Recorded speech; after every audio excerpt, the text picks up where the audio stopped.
بطال يساعدوني كمان بشغل الفطور. يلا امي ناخذ ملح انا. ماما صدقت تحب تساعدك. بدها بدكم تشيلوا هلا مع السخون، هاي مو مساعدة.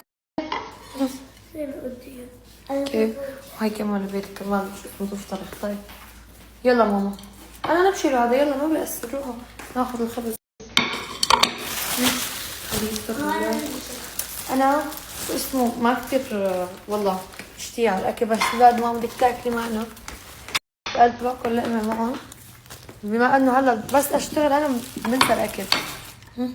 ماما هذا اكيد لإلي. لا ماما طبعا لا. ماما لا تكفيني هاي. لا كله عيب، انتوا رجال. يلا نشوف. ماما ليش معبية حالك بس هيك؟ ماما ما بدي اكل كثير مشان عارف اشتغل ابني. هلا لو ابوكم حيقولكم ما تاكلوا كثير شعركم ما يسكر. بيتي انا هي اسمه اقسم بالله اول ما اجت تريد شو هاي بيتي، قلت له خلص بيتي بيتك نفس الشيء. المهم يكون شغله منيح. ما عم تسمع، بدي لاسلكيات اقسم بالله بدي لاسلكيات.